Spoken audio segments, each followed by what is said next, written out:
언제라도 함께 보고 함께 웃는 친구 한국경제TV.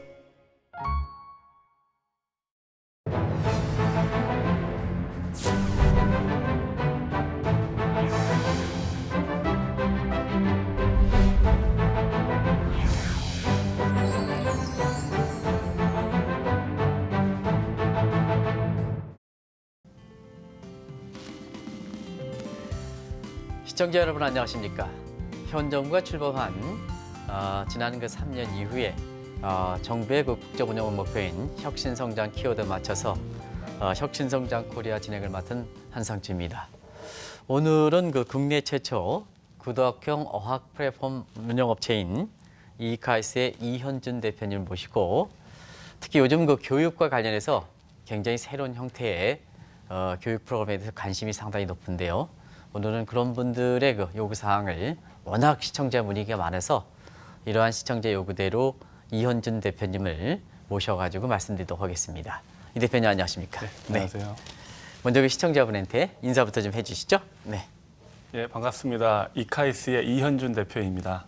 네. 이카이스라고 이제 말씀하셨는데요. 이카이스가 어떤 뜻인지부터. 예. 근데 이제 제 가족 이야기가 좀 들어있는데요. 네네. 저희 아버지는 6.25 때 3살이셨는데 부산으로 피난 가는 길에 네. 인근에서 폭격이 터져서 두 눈을 잃으신 시각장애자셨습니다. 시각장애자로서 어렵게 살아오시면서 이제 생업으로 안마의를 하게 되셨고요. 네네. 그래서 어렸을 때는 출장 안마원이라는 신신 안마원이라는 이름으로 출장 안마원을 운영하셨었습니다. 네네. 제가 원래 이름이 이제 기업이었습니다. 나중에 훗날 이제 개명을 하게 된 건데. 그래서 현준. 예, 네네. 이제 기업의 KY 그리고 아버지의 안마원 이름을 절대로 잊지 않겠다. 나를 길러준 맹인 아버지 그리고 뭐 시각장애인 아버지 그리고 시각장애인 안마사들을 잊지 말자라는 그런 마음을 담아서 신신 안마원 KYSS 그게 이제 그래서? 카이스가 된 네네. 겁니다. 네네. 카이스라고 회사 이름을 꿈꾸고 지금은 저희가 온라인 교육 사업으로 이제 글로벌 교육 기업이 되자라는 그 꿈을 갖고 그래서 이러닝의 그래서 이카이스가 된 겁니다. 네. 처음부터 이렇게 어려운 얘기를 해서 이렇게 죄송하다는 말씀드리겠습니다. 아무래도 예. 시청자분이 느닷없이 이카이스 이렇게 하니까 이 용어가 어떤 용어인지부터 좀 알고 싶어서 이렇게 먼저 말씀드렸습니다. 그리고 이제 이 방송을 위해서 이 업체를 하다 보니까 항상 구독경제, 저희도 이제 코로나 사태를 얘기하면서 구독경제 이런 얘기를 많이 하고 있습니다는 이 구독경제가 어떤 의미인지 다시 한 번 말씀해 주시기 바랍니다. 예, 이제 구독이란 말이 사실은 우리 어릴 때는 신문 구독. 네네네. 신문을 월 정액 내고 구독하는 게 사실은 구독경제의 뭐 초기 모델이었다고 한다면 네네. 요즘은 사람들이 영화 비디오나 DVD를 사서 보지 않습니다. 또는 빌려보지 않습니다. 네네네. 다 일정액을 내고 무제한으로 영화를 보게 됩니다. 심지어 요즘은 책도 사서 보는 것보다 일정액을 내고 책을 무제한으로 독서하는 독서 구독 서비스도 이제 많이 성업 중에 있습니다. 네네. 심지어는 뭐 얼마 전에는 이제 자동차도 월 정액을 내면 자동차도 월 구독으로 해서 마음껏 빌려 타는 그런 모델이 나왔는데요. 이제 말 그대로 음악도 요즘 음악 CD 안 사지 않습니까? 네네. 일정액을 내고 필요한 재화나 서비스를 무제한으로 이용하는 것 그런 것들을 이제 구독 경제라고 요즘 표현을 하고 있고 네네. 특히 코로나 시대, 언택트 시대에 요즘 구독 경제가 많이 각광을 받고 있습니다. 네네. 네, 그 앞으로 포스트 코로나 시대에 상당히 경제 한 형태로서 네네. 보편화 될 거로 이렇게 보이는데요. 이 구독 경제와 교육을 어떻게 연결시키는지 그것 좀 말씀해 주시기 바랍니다. 저는 그 이제 어학 교육을 오랫동안 해왔습니다. 네네. 근데 우리나라의 영어 교육이나 뭐 토익 교육이나 중국어 교육, 어학 교육 등은 구독 경제가 아니라 네네. 1년치 구독권을 뭐 몇십만 원을 주고 산다든지 네네. 몇 개월치 구독권을 이렇게 산다든지 그러니까 수강권을 이제 사는 그런 개념이었고 보통 연초에 몇십만 원 해당에 상당하는 뭐 1년 수강권을 한 번에 이렇게 네네. 소위 말해서 파는 그런 형태의 그래서 그 위에 서비스도 좀 안 좋았지 않습니까? 예, 그죠? 예, 네네. 그랬었죠. 근데 이제 저희는 아니 책도 구독이 되고 영화도 구독이 되고 뭐 다 구독이 되는데 왜 어학 서비스는 구독이 안 됐냐. 저희도 그래서 어학 서비스를 영어든 중국어든 토익이든 월 정액을 내면 마음껏 자기가 공부할 수 있도록 만든 이제 월 구독 어학 서비스라는 것을 저희가 이제 처음으로 선보이게 됐습니다. 네. 그러면 이제 교육과 이렇게 구독 경제를 하려면 개인적으로 좀 짧은 시간에 이게 뿜어낼 수 있는 플랫폼이 있어야 되고 네. 그 거기에 이제 컨텐츠 구성을 어떻게 할 것이냐 하는 측면인데요. 그런 거 관련해서 좀 말씀해 주시기 바랍니다. 네, 맞습니다. 이제 뿜어낼 수 있는 플랫폼이 사실은 이제 스마트 기기의 발달 때문에 이러한 구독 경제가 더욱더 왕성해졌습니다. 네네네. 옛날에는 이제 이러닝이라고 했는데요. 이 이러닝이라는 거는 사실은 인터넷과 컴퓨터를 의미하는 거였습니다. 근데 이제 그러다 보면 공간의 제약은 있습니다. 시간의 제약은 없지만 네네. 공간의 제약은 있죠. 컴퓨터가 있는 곳에서 해야 되니까. 근데 이제 잘 아시지만 위원님 그 스마트 기기의 발달로 인해서 우리가 사실은 스마트폰이라고 하는 이 폰은 네네. 이제 더 이상 전화기가 아니지 않습니까? 네네. 이걸 누구가 전화기라 생각합니까? 이건 사실은 손 안에 들어있는 컴퓨터입니다. 이 스마트폰의 발달은 사실은 이제 공간의 제약을 다 없앴다고 볼 수 있죠. 그리고 이 스마트폰이 어마어마하게 발달을 하면서 지금 저희가 들고 있는 한 손에 든 스마트폰은 사실은 예전에 따지면 거의 슈퍼컴퓨터에 해당하는 네, 정도의 네. 기능입니다. 그러다 보니까 이런 그 플랫폼이 이제 서비스할 수 있는 플랫폼이 굉장히 이제 폭발적으로 커진 거죠. 그래서 네. 뭐 영화나 음악이나 독서 등도 다 구독 경제가 된 건데요. 그걸 발맞춰서 저희도 어학 교육을 좋은 어학 강의와 또 어학을 스스로 해볼 수 있는 각종 스피킹 훈련이라든지 그런 엑서사이즈 문제 등을 스마트폰에 담아서 어떠한 시간이나 장소에 제약 없이 제한 네네. 없이 마음껏 공부를 할 수 있게끔 만든 거죠. 네. 구독 경제를 위한 플랫폼이라든가 이 네네. 컨텐츠 이런 것에 대한 어떤 경쟁력이라든가 세계에서 어떤 위치 같은 거 이런 거 좀 개괄적이라만 나온 게 있습니까? 대충 이제 여러 데이터들이 조금씩 상이한데요. 네네네. 세계의 스마트 러닝 교육 시장이 뭐 약간 심탈하지만 거의 한 700조 가까이 됩니다. 700조 정도. 그리고 네. 성장률이 세계 평균 성장률이 22%에 이릅니다. 1년간. 예, 매년. 연평균 네네. 20. 사실 요즘 경제 규모의 성장에 비해서 어느 한 업종이 22% 성장한다는 얘기는 사실 네네. 가히 폭발적인 성장을 보이고 있다는 얘기입니다. 네네네. 우리나라는 스마트 러닝 성장률이 약 15% 정도에 이르는 거로 나옵니다. 약간 세계 평균보다는 낮지만 그래도 저희도 굉장히 높습니다. 네. 우리나라는 IT 강국이고 또 교육 강국입니다. 그런데 글로벌 교육 스마트 러닝 업체는 사실 거의 전무한 상태고요. 네네. 아직까지 이제 우리 우물안 개구리 수준의 네. 국내에서의 경쟁에 머물러 있긴 합니다. 글로벌 교육 스마트 러닝 기업이 탄생을 해야 될 거라고 보고는 있고요. 세계적인 추세는 정말 영어권, 미국을 비롯한 영어권이 지금 많이 앞서가고 있고 저희도 이제 열심히 추격을 하고 있는 중입니다. 일반적으로 이제 그 스마트 러닝과 관련된 이런 인프라라든가 콘텐츠 측면에 좀 했는데 이 콘텐츠 측면이 지금 이카이스에서 어떤 내용들을 좀 담고 있습니까? 저희는 이제 진짜 그 스마트 러닝 교육 콘텐츠라는 게 사실 굉장히 방대합니다. 분야도 네네네. 많고요. 아까 말씀하신 대학 교육부터 뭐 어린이 유치원 교육까지 다양한데 저희는 그 중에서 어학 교육, 기억. 영어 네네. 그리고 토익, 중국어 등 현재 네네. 우리나라에서 가장 고민이 많고 가장 수요가 많은 세계 시장을 저희가 타겟으로 해서 네네. 또한 오랫동안 개발을 해왔습니다. 네. 구체적으로 그게 영어라든가 이런 게서 그 담당하는 그런 학원들이라든가 이런 거 네. 굉장히 많지 않습니까? 네네.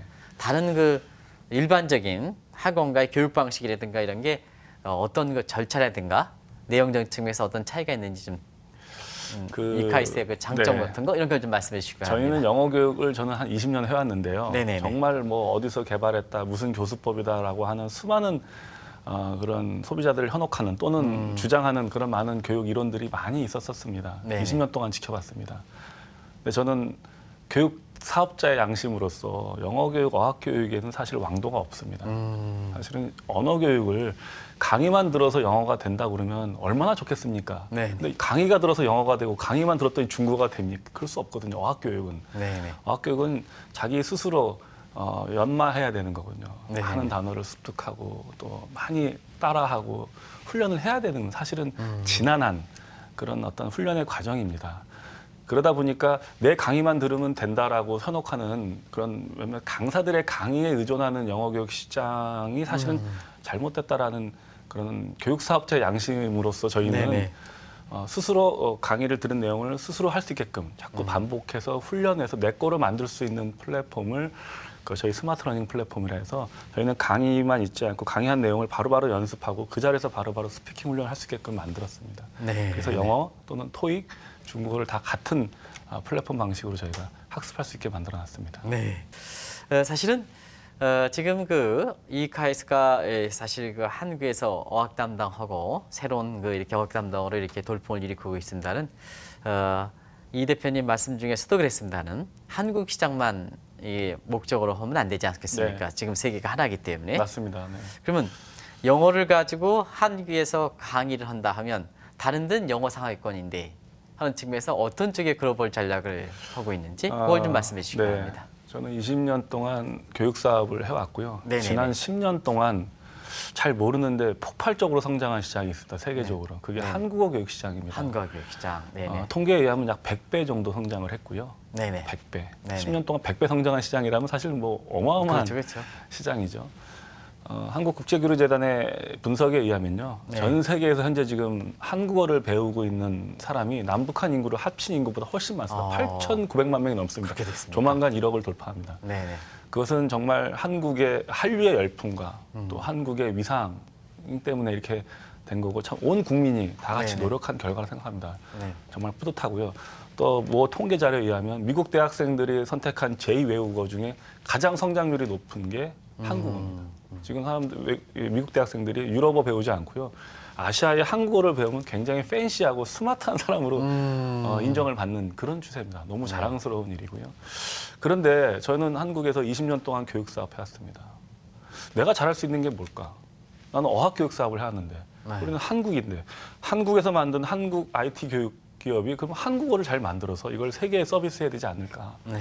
그래서 저희는 작년부터 저희가 열심히 심혈을 기울여서 똑같은 스마트 러닝 플랫폼으로 한국어를 배울 수 있는 한국어 강의를 듣고 연습하고 훈련할 수 있는 브랜드 마이플이라는 브랜드로 저희가 이제 런칭을 하게 됐습니다. 아, 그렇습니까? 이제 막 런칭을 해서 네, 이제 네. 세계 시장 공략에 첫 발을 내딛었습니다. 네. 저도 깜짝 놀랐습니다, 이 대표님. 우리 세계 인구가 74억 중에 이런 모양 저런 모양에서 한국어를 공부하시는 분들이 한 8천만 명, 조만간 8,900만 명. 예. 조만간 1억 명이 예. 이렇게 된다는 게 이렇게 빠르게 확장되는 게 뭡니까? 뭐 K-팝도 있을 거고 여러 가지가 있을 거로 생각하는데요. 예. 이 대표님이 자체적으로 분석하는 걸 이렇게 보면 저희가 자체적으로 분석을 했을 때 한류 열풍 때문에 한국이 좋아서 한국을 배우고 싶어서 배운 사람들도 상당히 많이 있습니다. 네네네. 젊은 사람들, 유럽의 젊은 사람들이나 네네. 정말 그게 K-팝의 열풍도 굉장히 크고요. 그 네. 문화의 힘이 굉장히 크고 또 하나는 동남아 국가의 사람들은 또 우리나라의 취업이라든지 또 경제적인 이유 또는 취업적인 이유 때문에도 많이 합니다. 특히 베트남이나 인도네시아 같은 경우는 영어 다음에 한국어를 많이 선호합니다. 왜냐하면 네네. 한국어 공부하면 한국과의 교류가 활발하고 또 취업도 좋아지기 때문에 그렇습니다. 그래서 네네. 여러 가지 이유인 거죠. 문화, 또 뭐 한국이 좋아서 또 그다음에 한국에 취직하고 싶어서 뭐 이런 거 여러 가지 이유로 언어를 공부하는데 참 뿌듯하고 자랑스러운 일입니다. 네. 보통 이제 이런 데에서는 사실 주주들이 어떠냐 하는 것도 앞으로 이제 이 기업들이 성장하고 IPO하고 이런 데에도 이런 데에 상당히 관심들이 높거든요. 네네. 또 이 방송이 있잖아요. 네네. 최근에 이 방송을 통해서 IPO하는 기업들이 굉장히 성공한 기업들이 많이 나오고 있습니다. 그래서 이 국내 그 벤처 캐피탈의 회장님이라든가 그리고 유통에서는 지금 모든 것이 보이기 때문에 주식 투자에서 그렇게 돈을 못 버는데 어렸을 때부터 이렇게 스타트업이라든가 직접 이렇게 주주로 참여해서 IP와 함께 이렇게 성장해서 굉장히 돈을 버시는 분이 많거든요. 네네. 그래서 항상 제가 물어봅니다.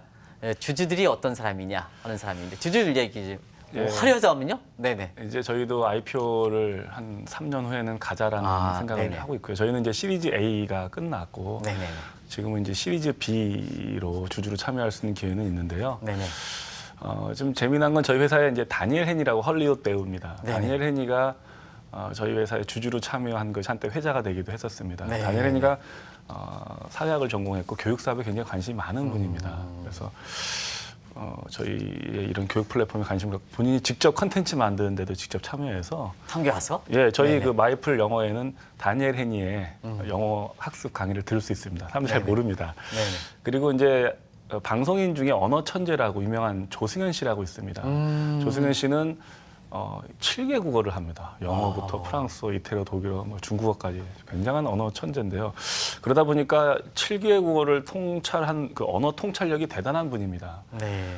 이분이 여러 교육회사에서 러브콜을 많이 했는데 다 거절하고 우리 거를 보더니 자기가 찾던 플랫폼이 바로 이거다. 마이플 플랫폼이다라고 해서 저희 회사에 주주로 참여했습니다. 그렇습니까? 그리고 네네. 언어 천재로서의 그런 비법들, 노하우들을 다 저희 마이풀에 노하우를 쏟아놨습니다. 그래서 그게 또 한때 회자가 되기도 했었습니다. 예, 그래서 그렇습니다. 그 시디머니 단계에서 시리즈 A, 시리즈 B를 네. 구상하고 있다는데 시리즈 A 단계에서 좀 굉장히 화제가 네, 돼 있던 그렇습니다. 말만큼 예, 맞습니다. 그때 당시의 상황을 좀 잠시 말씀해 주실까요? 네네.